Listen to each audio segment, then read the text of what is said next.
ನಮಸ್ಕಾರ ಸ್ನೇಹಿತರೆ, ಆಪರೇಷನ್ ಸಿಂಧೂರ ನಡೆದು ಕೊನೆಗೆ ಕದನ ವಿರಾಮ ಘೋಷಣೆ ಆದ ಸಂದರ್ಭದಲ್ಲಿ ರಾಹುಲ್ ಗಾಂಧಿ ಆದಿಯಾಗಿ ಹಲವಾರು ವಿಪಕ್ಷ ನಾಯಕರು ಒಂದು ಬಹುದೊಡ್ಡದಾದಂತಹ ಬೇಡಿಕೆಯನ್ನ ಇಟ್ಟಿದ್ರು. ಅದೇನು ಅಂತ ಹೇಳಿದ್ರೆ, ಒಂದು ವಿಶೇಷವಾದಂತಹ ಅಧಿವೇಶನವನ್ನು ಕರೆದು ಆ ಅಧಿವೇಶನದಲ್ಲಿ ಆಪರೇಷನ್ ಸಿಂಧೂರ್ಗೆ ಸಂಬಂಧಪಟ್ಟಂತಹ ಎಲ್ಲಾ ಡೌಟ್ಸ್ ಗಳನ್ನ ನೀವು ಕ್ಲಿಯರ್ ಮಾಡಬೇಕು, ಹಾಗೆ ಏನೆಲ್ಲ ನಡೀತು ಅನ್ನೋದ್ರ ಬಗ್ಗೆ ಡಿಸ್ಕಷನ್ ನಡಿಬೇಕು ಅಂತ ಕೊಂಡು ಒತ್ತಾಯವನ್ನ ಮಾಡ್ತಾ ಇದ್ರು. ಹಲವಾರು ದಿನ ಹೇಳಿಕೆಗಳನ್ನ ಕೊಡ್ತಾ ಇದ್ರು, ಹಾಗೇನೆ ಟ್ವೀಟ್ ಕೂಡ ಮಾಡ್ತಾ ಇದ್ರು. ನಂತರ ಇದ್ದಕ್ಕಿದ್ದಾಗ ರಾಹುಲ್ ಗಾಂಧಿ ವಿದೇಶ ಪ್ರವಾಸಕ್ಕೆ ಹೋದ್ರು. ಅದು ನಿಮ್ಗೆ ಗೊತ್ತಿರುವಂತಹ ವಿಷಯ.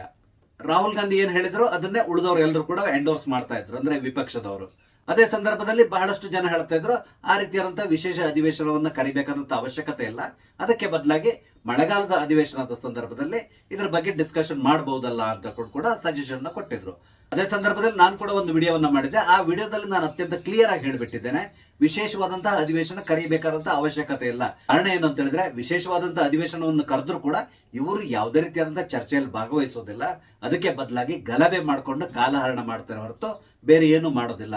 ಆದ್ರಿಂದಾಗಿ ನಿಮ್ಮ ಟ್ಯಾಕ್ಸ್ ಹಣವನ್ನ ವೇಸ್ಟ್ ಮಾಡೋದಕ್ಕೆ ಬದಲಾಗಿ ಸುಮ್ಮನೆ ಇರೋದೇ ಒಳ್ಳೇದು. ಹೇಗೂ ಮಳೆಗಾಲದ ಅಧಿವೇಶನ ಬರ್ತದಲ್ಲ, ಆ ಸಂದರ್ಭದಲ್ಲಿ ಇವರಿಗೆ ಏನಾದ್ರು ಇಂಟ್ರೆಸ್ಟ್ ಇದ್ರೆ ಕೂತ್ಕೊಂಡು ಡಿಸ್ಕಸ್ ಮಾಡಬಹುದು, ಅದು ಡೀಸೆಂಟ್ ಆಗಿ ಕೂತ್ಕೊಂಡು ಡಿಸ್ಕಸ್ ಮಾಡಬಹುದು. ಇಲ್ಲ ಅಂದ್ರೆ ಗಲಭೆ ಮಾಡ್ಕೊಂಡು ಕಾಲಹರಣ ಮಾಡ್ತಾರೆ ಅಂತ ನಾನು ಹೇಳಿದ್ದೆ. ಈಗ ಮಳೆಗಾಲದ ಅಧಿವೇಶನ ನಡೀತಾ ಇದೆ, ಇವತ್ತು 5ನೇ ದಿನ. ಈ 5 ದಿನದಲ್ಲಿ ವಿರೋಧ ಪಕ್ಷದವ್ರು ಮಾಡಿದ್ದೇನು, ಕಲಾಪವನ್ನ ಸುಸೂತ್ರವಾಗಿ ನಡಿಲಿಕ್ಕೆ ಬಿಟ್ಟಿಲ್ಲ. ಕಲಾಪಕ್ಕೆ ಬರ್ತಾರೆ, ಅಲ್ಲಿ ಬಂದು ಘೋಷಣೆಗಳನ್ನು ಕೂಗ್ತಾರೆ, ಅಧಿವೇಶನವನ್ನ ನಡೆಸ್ಲಿಕ್ಕೆ ಬಿಡ್ತಾ ಇಲ್ಲ. ಕೊನೆಗೆ ಏನಾಗ್ತದೆ, ಅಧಿವೇಶನವನ್ನು ಮುಂದೂಡ್ತಾರೆ, 2-3 ಸಾರಿ ಮುಂದೂಡ್ತಾರೆ. ಕೊನೆಗೆ ನೆಕ್ಸ್ಟ್ ಡೇಗೆ ಅಧಿವೇಶನವನ್ನ ಮುಂದೂಡಿ ಆ ದಿನದ ಕಲಾಪವನ್ನ ಕ್ಲೋಸ್ ಮಾಡ್ತಾರೆ. ಈ ವಿಪಕ್ಷದ ಎಂಪಿಗಳು ಏನ್ ಮಾಡ್ತಾರೆ, ಸರ್ಕಾರದ ಖರ್ಚಲ್ಲಿ ಊಟ ಮಾಡ್ಕೊಂಡು ಟೀ ಕುಡ್ಕೊಂಡು ಮಜಾ ಮಾಡ್ಕೊಂಡು ಮನೆಗೆ ಹೋಗ್ತಾರೆ, ಅಥವಾ ಹೊರಗಡೆ ಪಾರ್ಲಿಮೆಂಟ್ ನ ಹೊರಗಡೆ ನಿಂತ್ಕೊಂಡು ಮತ್ತೆ ಇನ್ನೊಂದು ಪ್ರತಿಭಟನೆಯನ್ನ ಮಾಡ್ಲಿಕ್ಕೆ ಶುರು ಮಾಡ್ತಾರೆ. ಇದನ್ನ ಬಿಟ್ಟು ಬೇರೆ ಏನು ಮಾಡ್ತಾ ಇಲ್ಲ. ನಿನ್ನೆ ರಾಹುಲ್ ಗಾಂಧಿಯ ನೇತೃತ್ವದಲ್ಲಿ ಪಾರ್ಲಿಮೆಂಟ್ ನ ಹೊರಗಡೆ ಒಂದು ಪ್ರತಿಭಟನೆಯನ್ನ ಮಾಡ್ತಾ ಇದ್ರು. ಅದರಲ್ಲಿ ಮುಖ್ಯ ವಿಷಯ ಏನು ಅಂತ ಹೇಳಿದ್ರೆ, ಈ SIR ನಡೀತಾ ಇದೆಯಲ್ಲ ಬಿಹಾರಲ್ಲಿ, ಅದನ್ನ ತಕ್ಷಣ ನಿಲ್ಲಿಸಬೇಕು ಅಂತಕೊಂಡು ಇವರು ಪ್ರತಿಭಟನೆಯನ್ನ ಮಾಡ್ತಾ ಇದ್ರು. ಆ ಸಂದರ್ಭದಲ್ಲಿ ಪತ್ರಕರ್ತರು ಇವ್ರನ್ನ ಪ್ರಶ್ನೆ ಮಾಡಿದ್ರು, ಏನ್ ಸ್ವಾಮಿ ಹೀಗೆ ಯಾಕೆ ಮಾಡ್ತಾ ಇದ್ದೀರಾ ಅಂತೇಳಿ, ಯಾಕೆ ನೀವು ಸದನದಲ್ಲಿ ಕೂತ್ಕೊಂಡು ಡಿಸ್ಕಸ್ ಮಾಡ್ತಾ ಇಲ್ಲ ಅಂತೇಳಿ ಕೇಳಿದ್ರೆ, ರಾಹುಲ್ ಗಾಂಧಿ ಅವರು ಹೇಳ್ತಾರೆ, ಹೌದು ಬಹಳಷ್ಟು ವಿಷಯಗಳನ್ನ ಡಿಸ್ಕಸ್ ಮಾಡ್ಲಿಕ್ಕಿದೆ. ಆಪರೇಷನ್ ಸಿಂಧೂರ್ ಬಗ್ಗೆ ಮಾತಾಡಬೇಕು, ಪೆಹಲ್ಗಾಮ್ ಘಟನೆ ಬಗ್ಗೆ ಮಾತಾಡಬೇಕು, ಹಾಗೇನೆ SIR ಬಗ್ಗೆ ಮಾತಾಡಬೇಕು, ಇದೆಲ್ಲದೂ ಇದೆ. ಹಾಲತ್ ಬಹುತ್ ಖರಾಬ್ ಹೇ ಅಂತೇಳಿ ಹೇಳ್ತಾ ಇದ್ದಾರೆ.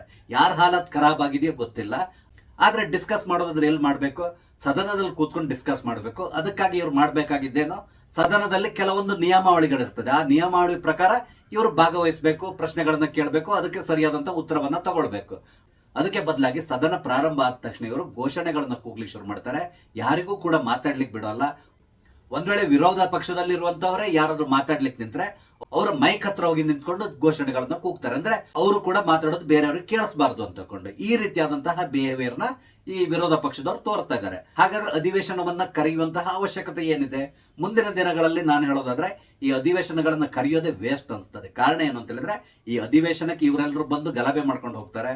ಆದ್ರೆ ಈ ಅಧಿವೇಶನವನ್ನ ನಡೆಸಲಿಕ್ಕೆ ಆಗುವಂತ ಖರ್ಚಿದೆಯಲ್ಲ, ಆ ಖರ್ಚನ್ನ ಇವ್ರ ಪಾಕೆಟ್ ಇಂದ ಕೊಡಲ್ಲ. ಇವ್ರು ಹೋಗಿ ಅಲ್ಲಿ ಅಟೆಂಡೆನ್ಸ್ ಹಾಕಿದ್ರು ಕೂಡ ಇವ್ರಿಗೆ ಭತ್ಯೆ ಬರ್ತದೆ. ಅದಾದ್ಮೇಲೆ ಬೇರೆ ಬೇರೆ ರೀತಿಯಾದಂತಹ ಬೆನಿಫಿಟ್ಸ್ ಕೂಡ ಅವ್ರಿಗೆ ಸಿಗ್ತದೆ. ಆದ್ರೆ ಆ ಹಣವನ್ನ ಕೊಡೋದು ಯಾರು? ಕಾಂಗ್ರೆಸ್ ಪಕ್ಷದ ಫಂಡ್ ಇಂದ ಕೊಡ್ತಾರ? ಖಂಡಿತವಾಗಿಲ್ಲ. ನಿಮ್ಮ ದುಡ್ಡಲ್ಲೇ ಈ ಅಧಿವೇಶನ ನಡೆಯುವಂತದ್ದು.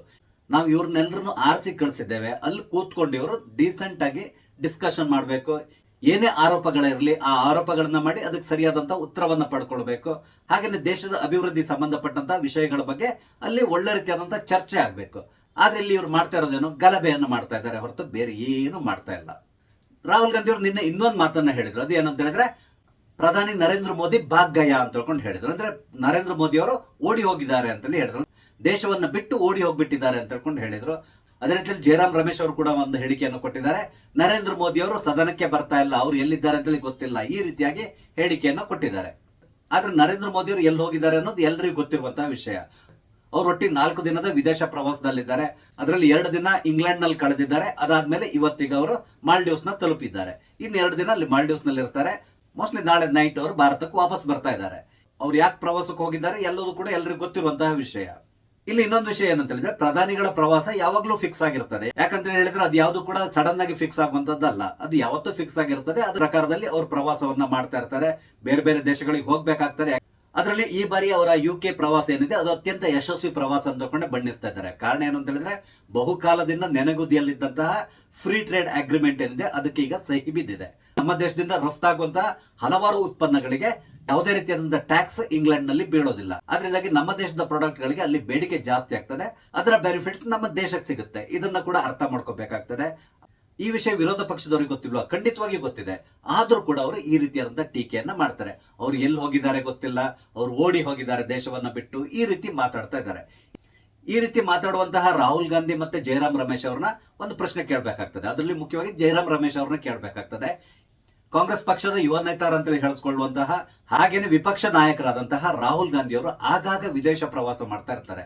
ಅವ್ರು ಎಲ್ಲಿಗೆ ಹೋಗ್ತಾರೆ, ಯಾವಾಗ ಬರ್ತಾರೆ, ಯಾವುದೇ ರೀತಿಯಾದಂತಹ ಮಾಹಿತಿ ಇಲ್ಲಿಯೂ ಕೂಡ ನಿಮ್ಗೆ ಸಿಗೋದಿಲ್ಲ. ರಾಹುಲ್ ಗಾಂಧಿ ಏನು ಶ್ರೀಸಾಮಾನ್ಯ ಅಲ್ಲ, ಅವರು ನಮ್ಮ ದೇಶದ ಓರ್ವ ಮುಖ್ಯ ರಾಜಕಾರಣಿ. ಎಲ್ಲದಕ್ಕಿಂತ ಮುಖ್ಯವಾಗಿ ಈಗ ಅವರು ವಿಪಕ್ಷ ನಾಯಕರಾಗಿದ್ದಾರೆ. ಹಾಗಾಗಿ ಇವರ ಪ್ರವಾಸದ ಡೀಟೇಲ್ಸ್ ಅನ್ನ ಸಾಮಾನ್ಯವಾಗಿ ಅವರು ಎಲ್ಲರ ಜೊತೆ ಹಂಚ್ಕೊಳ್ಬೇಕಾಗ್ತದೆ. ಆದ್ರೆ ರಾಹುಲ್ ಗಾಂಧಿ ಅವರ ಯಾವುದೇ ಪ್ರವಾಸದ ಡೀಟೇಲ್ಸ್ ಯಾರಿಗೂ ಸಿಗೋದಿಲ್ಲ. ನೀವು ಮೊನ್ನೆ ಒಂದು ವಿಡಿಯೋನ ನೋಡಿರ್ಬೋದು. ಬೆಹರಿನ್ ಏರ್ಪೋರ್ಟ್ ನಲ್ಲಿ ಒಬ್ಬರೇ ಓಡಾಡ್ಕೊಂಡಿದ್ದಾರೆ, ಯಾರಿಗೂ ಕೂಡ ಗೊತ್ತಿಲ್ಲ ಅವ್ರು ಬೆಹರಿನ್ಗೆ ಹೋಗಿದ್ದಾರೆ ಅಂತೇಳಿ. ಯಾರೋ ಒಬ್ರು ನೋಡಿ ರಾಹುಲ್ ಗಾಂಧಿ ಇಲ್ಲಿದ್ದಾರೆ ಅಂತ ಹೇಳಿ ವಿಡಿಯೋ ಮಾಡ್ಕೊಂಡು ಎಲ್ಲ ಕಡೆ ಹಂಚ್ಕೊಂಡಿದ್ದಾರೆ. ಆಗ್ಲೇ ಗೊತ್ತಾಗಿರೋದು ಅವರು ಬೆಹರಿನ್ ನಲ್ಲಿ ಇದ್ದಾರೆ ಅಂತ. ಅಂದ್ರೆ ಇವರ ಪ್ರವಾಸದ ವಿವರವನ್ನ ಯಾರ ಜೊತೆಗೂ ಹಂಚ್ಕೊಳ್ಳೋದಿಲ್ಲ, ಅಷ್ಟೊಂದು ಸೀಕ್ರೆಟ್ ಅನ್ನ ಮೇಂಟೈನ್ ಮಾಡ್ತಾರೆ. ಹಾಗಾದ್ರೆ ಯಾಕೆ ಈ ರೀತಿಯಾದಂತಹ ಸೀಕ್ರೆಟ್ ನ ಮೇಂಟೈನ್ ಮಾಡ್ತಾರೆ? ಎಲ್ಲದಕ್ಕಿಂತ ಮುಖ್ಯವಾಗಿ ಹೇಳ್ಬೇಕು ಅಂದ್ರೆ ರಾಹುಲ್ ಗಾಂಧಿ ಅವರು ಹೆಚ್ಚು ಕಡಿಮೆ ತಿಂಗಳಲ್ಲಿ 15 ದಿನ ಭಾರತದಲ್ಲೇ ಇರೋದಿಲ್ಲ, ಅವರು ವಿದೇಶ ಪ್ರವಾಸದಲ್ಲಿ ಇರ್ತಾರೆ. ಇಷ್ಟೊಂದು ವಿದೇಶ ಪ್ರವಾಸವನ್ನು ಅವ್ರು ಯಾಕೆ ಮಾಡ್ತಾರೆ? ಇದಕ್ಕೆ ಸಂಬಂಧಪಟ್ಟಂತ ಡೀಟೇಲ್ಸ್ ಎಲ್ಲಿಯಾದ್ರೂ ನಿಮ್ಗೆ ಸಿಗ್ತದ? ಖಂಡಿತವಾಗಿ ಸಿಗಲ್ಲ. ರಾಹುಲ್ ಗಾಂಧಿ ಕೂಡ ಹೇಳ್ಕೊಳ್ಳಲ್ಲ. ಹಾಗೇನೆ ನರೇಂದ್ರ ಮೋದಿಯ ವಿದೇಶ ಪ್ರವಾಸವನ್ನು ಪ್ರಶ್ನಿಸ್ತಾ ಇರುವಂತಹ ಜಯರಾಮ್ ರಮೇಶ್ ಅವರು ಕೂಡ ಹೇಳೋದಿಲ್ಲ. ಪ್ರಧಾನಮಂತ್ರಿಯವರು ವಿದೇಶ ಪ್ರವಾಸವನ್ನು ಮಾಡಿದ್ರೆ ಅದರ ಸಂಪೂರ್ಣ ಡೀಟೇಲ್ಸ್ ಎಲ್ರಿಗೂ ಸಿಗ್ತದೆ. ಎಲ್ಲಿ ಹೋದ್ರು, ಎಷ್ಟೊತ್ತಿಂದ ಎಷ್ಟೊತ್ತವರೆಗೆ ಯಾರ ಜೊತೆ ಮಾತಾಡಿದ್ರು, ಯಾರನ್ನ ಮೀಟ್ ಮಾಡಿದ್ರು, ಏನೆಲ್ಲ ಆಯ್ತು, ಪ್ರತಿಯೊಂದು ಡೀಟೇಲ್ಸ್ ಸಿಗ್ತದೆ. ಆದ್ರೆ ರಾಹುಲ್ ಗಾಂಧಿ ಅವರು ವಿದೇಶ ಪ್ರವಾಸ ಮಾಡೋ ಸಂದರ್ಭದಲ್ಲಿ ಯಾರನ್ನ ಭೇಟಿ ಆಗ್ತಾ ಇದ್ದಾರೆ, ಏನ್ ಮಾಡ್ತಾ ಇದ್ದಾರೆ, ಇದು ಯಾವ್ದಾದ್ರು ಡೀಟೇಲ್ಸ್ ನಿಮ್ಗೆ ಎಲ್ಲಿಯಾದ್ರೂ ಸಿಕ್ಕಿದ್ರೆ ದಯವಿಟ್ಟು ನೀವು ಶೇರ್ ಮಾಡ್ಕೋಬಹುದು. ಆದ್ರೆ ನಾನು ಬೆಟ್ ಮಾಡ್ತೇನೆ ನಿಮ್ಗೆ ಯಾವುದೇ ರೀತಿಯಾದಂತಹ ಡೀಟೇಲ್ಸ್ ಸಿಗಲ್ಲ. ಅದರಲ್ಲಿ ಮೊನ್ನೆ ಬಂದಿರುವಂತಹ ಸುದ್ದಿ ಏನು ಅಂತ ಹೇಳಿದ್ರೆ, ರಾಹುಲ್ ಗಾಂಧಿ ಅವರು ಮೊನ್ನೆ ಸೌದಿ ಅರೇಬಿಯಾಕ್ಕೆ ಭೇಟಿ ಕೊಟ್ಟರಲ್ಲ, ಅಂದ್ರೆ ಬೆಹರನ್ ನಲ್ಲಿ ಇದ್ದಾರೆ ಅಂತ ಹೇಳಿದ್ನಲ್ಲ, ಅದೇ ಸಂದರ್ಭದಲ್ಲಿ ಪಾಕಿಸ್ತಾನದ ISI ಯ ಒಂದು ನಿಯೋಗ ಕೂಡ ಬೆಹರನ್ ನಲ್ಲಿ ಇತ್ತು ಅಂತ ಹೇಳ್ತಾ ಇದ್ದಾರೆ. ಅಂದ್ರೆ ಇಲ್ಲಿ ರಾಹುಲ್ ಗಾಂಧಿ ಅವರು ISI ಯ ನಿಯೋಗವನ್ನ ಭೇಟಿ ಮಾಡ್ಲಿಕ್ಕೆ ಹೋಗಿದ್ದಾರೆ ಅಂತ ಹೇಳ್ಕೊಂಡಲ್ಲ, ಆದ್ರೂ ಕೂಡ ಈ ರೀತಿಯಾದಂತಹ ಪ್ರಶ್ನೆಗಳು ಬಂದೇ ಬರ್ತದೆ. ಆ ಸಂದರ್ಭದಲ್ಲಿ ರಾಹುಲ್ ಗಾಂಧಿ ಯಾಕೆ ಬೆಹರನ್ಗೆ ಭೇಟಿ ಕೊಡಬೇಕಿತ್ತು, ಈ ರೀತಿಯಾದಂತಹ ಪ್ರಶ್ನೆಗಳು ಖಂಡಿತವಾಗಿ ಉದ್ಭವಿಸ್ತದೆ. ಆದ್ರೆ ಇದಕ್ಕೆ ಉತ್ತರ ಕೊಡುವವರು ಯಾರು ಉತ್ತರ ಕೊಡಲ್ಲ. ಯಾಕಂದ್ರೆ ಕಾಂಗ್ರೆಸ್ ನಲ್ಲಿ ರಾಹುಲ್ ಗಾಂಧಿಯನ್ನ ಪ್ರಶ್ನೆ ಮಾಡುವಂತಹ ವ್ಯಕ್ತಿ ಯಾರು ಇಲ್ಲ ಅಂತಲೇ ಹೇಳ್ಬೋದು. ಹಾಗಾದ್ರೆ ಜಯರಾಮ್ ರಮೇಶ್ ಅವರು ರಾಹುಲ್ ಗಾಂಧಿಯನ್ನ ಪ್ರಶ್ನೆ ಮಾಡಬಹುದಲ್ಲ, ನೀವು ಎಲ್ಲೆಲ್ಲ ಹೋಗಿದ್ದೀರಾ, ಯಾರನ್ನೆಲ್ಲ ಭೇಟಿ ಮಾಡಿದ್ದೀರಾ, ಡೀಟೇಲ್ಸ್ ನ ಕೊಡಿ, ನಾವು ಇದನ್ನ ಎಲ್ಲರ ಜೊತೆ ಹಂಚ್ಕೊಳ್ಳೋಣ ಅಂತ ಹೇಳ್ಕೊಂಡು ಕೇಳಬಹುದಲ್ಲ. ಖಂಡಿತವಾಗಿ ಆ ಡೀಟೇಲ್ಸ್ ಸಿಗಲ್ಲ, ಅಥವಾ ಆ ಡೀಟೇಲ್ಸ್ ಅನ್ನ ಕೇಳುವಂತಹ ಎದೆಗಾರಿಕೆ ಕೂಡ ಖಂಡಿತವಾಗಿ ಜಯರಾಮ್ ರಮೇಶ್ ಅವರು ಇಲ್ಲ ಅಂತಲೇ ಹೇಳ್ಬಹುದು. ಈಗ ಮುಖ್ಯ ವಿಷಯಕ್ಕೆ ಬರೋದಾದ್ರೆ, ಲೋಕಸಭಾ ಅಧಿವೇಶನದಲ್ಲಿ ಸರಿಯಾದ ರೀತಿಯಲ್ಲಿ ಇವರು ಭಾಗವಹಿಸದೇನೆ ಈ ರೀತಿಯಾಗಿ ಗಲಭೆಯನ್ನ ಮಾಡಿಕೊಂಡು ಅಧಿವೇಶನವನ್ನ ನಾವು ನಡೆಸಲಿಕ್ಕೆ ಬಿಡೋದಿಲ್ಲ ಅನ್ನೋದಾದ್ರೆ ಇವ್ರು ಯಾಕೆ ಅಧಿವೇಶನವನ್ನ ಕರಿಬೇಕು?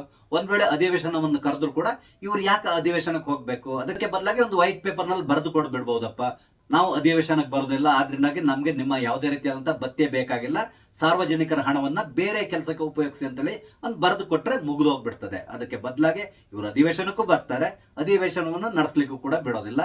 ಆದ್ರೆ ಹೊರಗಡೆ ನಿಂತ್ಕೊಂಡು ಹೇಳ್ತಾರೆ ಅಧಿವೇಶನದಲ್ಲಿ ನಮ್ಗೆ ಮಾತಾಡ್ಲಿಕ್ಕೆ ಬಿಡೋದಿಲ್ಲ, ಮಾತಾಡುವಾಗ ಮೈಕ್ ಅನ್ನು ಆಫ್ ಮಾಡ್ತಾರೆ, ನಾನು ಅಪೋಸಿಷನ್ ಪಾರ್ಟಿ ಲೀಡರ್, ನನಗೆ ಮಾತಾಡ್ಲಿಕ್ಕೆ ಬಿಡೋದಿಲ್ಲ ಅಂತೇಳಿ ಹೇಳ್ತಾರೆ.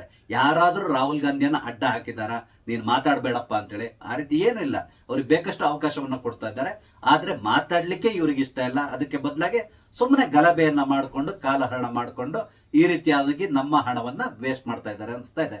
ಸ್ನೇಹಿತರೆ, ರಾಹುಲ್ ಗಾಂಧಿ ಅವರ ಈ ಒಂದು ಬಿಹೇವಿಯರ್ ಬಗ್ಗೆ ನಿಮ್ಮ ಅನಿಸಿಕೆ ಏನು? ದಯವಿಟ್ಟು ಕಮೆಂಟ್ ಮುಖಾಂತರ ತಿಳಿಸಿ. ಹಾಗೇನೆ ದಯವಿಟ್ಟು ನನ್ನ ಚಾನಲ್ ಸಬ್ಸ್ಕ್ರೈಬ್ ಮಾಡಿ. ನಮಸ್ತೆ, ಜೈ ಹಿಂದ್.